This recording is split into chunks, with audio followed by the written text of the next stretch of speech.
আসসালামু আলাইকুম দর্শক, আবারও নতুন একটি ভিডিও নিয়ে হাজির হলাম আপনাদের মাঝে। এই ভিডিওটি শুনলে আপনি অবাক হয়ে যাবেন। তেলাপিয়া মাছ আমাদের দেশে বলতে পারেন খুবই জনপ্রিয়। আমাদের বাংলাদেশে গরিব, ধনী, মধ্যবিত্ত বলতে পারেন সব শ্রেণীর মানুষই তেলাপিয়া মাছ খেতে খুবই পছন্দ করেন এবং আমাদের দেশে তেলাপিয়া মাছের প্রচুর চাষ হয়। কিন্তু এই তেলাপিয়া মাছ অস্ট্রেলিয়ানরা কী করেন জানেন? আপনি অবাক হয়ে যাবেন। এই তেলাপিয়া মাছ অস্ট্রেলিয়ায় ধরে ধরে মেরে ফেলা হয় এবং মেরে ফেলে সেটিকে মাটিতে পুঁতে রাখা হয়।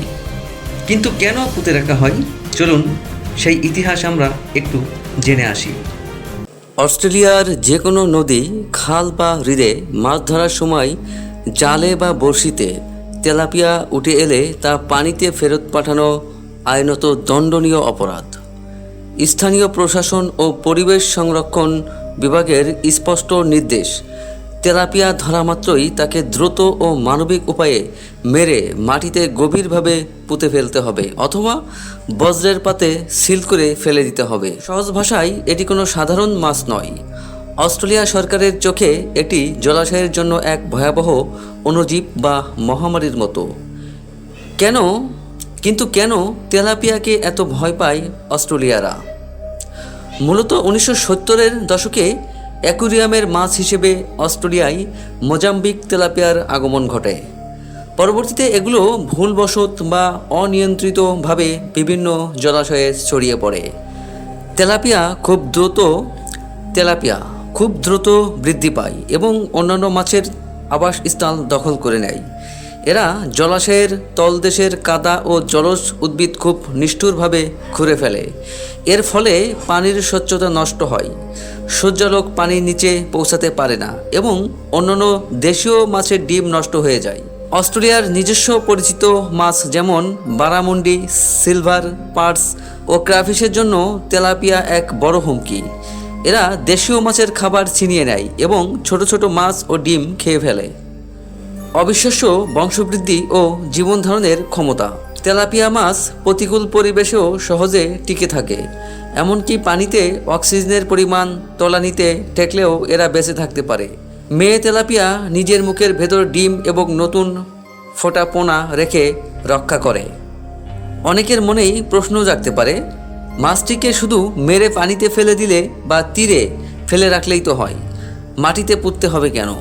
ডিম ও পোনার বেঁচে থাকার ঝুঁকি। কোনো একটি তেলাপিয়াকে ডাঙায় মেরে ফেলে রাখলেও তার মুখের ভেতরে থাকা শত শত ডিম বা ক্ষুদ্র পোনা ভেজা মাটি, বৃষ্টি বা জোয়ারের পানির ছোঁয়া পেয়ে আবার মূল জলাশয়ে ফিরে যেতে পারে। সম্পূর্ণ ধ্বংস সুনিশ্চিত করা। মাটিতে গভীরভাবে পুঁতে ফেললে বা প্লাস্টিক ব্যাগে ছিল করে ময়লার ঝুড়িতে ফেললে নিশ্চিত হওয়া যায় যে মাছটির ডিম বা পোনা আর কখনোই কোনো জলাশয়ে পৌঁছাবে না। গন্ধ ও রোগ জীবাণু প্রতিরোধ। খোলা জায়গায় পচে গন্ধ যেন না ছড়ায় এবং অন্য কোনো শিকারী পাখি বা প্রাণী সেই মাছ মুখে করে নিয়ে অন্য কোনো জলাশয়ে না ফেলে, তার জন্যই মাটিতে পোঁতার নির্দেশনা দেয়া হয়েছে। কুইন্সল্যান্ড এবং নিউ সাউথ ওয়েলসের মতো রাজ্যগুলোতে তেলাপিয়াকে প্রোহিবিটেড নোটিয়াস ফিশ বা নিষিদ্ধ ক্ষতিকর মাছ হিসেবে ঘোষণা করা হয়েছে। তেলাপিয়া ধরা পড়ার পর পুনরায় জলাশয়ে জীবিত বা মৃত অবস্থায় ছেড়ে দেওয়া সম্পূর্ণ বেআইনি। অন্য কোথাও নিয়ে গিয়ে বিক্রি করা বা পোষা প্রাণী হিসেবে রাখা নিষিদ্ধ।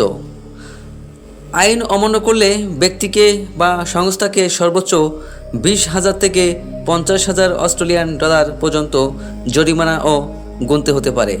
অস্ট্রেলিয়ার প্রাকৃতিক জীব বৈচিত্র্য ও স্বাদু পানির নদীগুলোকে বাঁচাতে সেখানকার প্রশাসন সাধারণ নাগরিকদের এই অভিযানের অংশ করে নিয়েছে।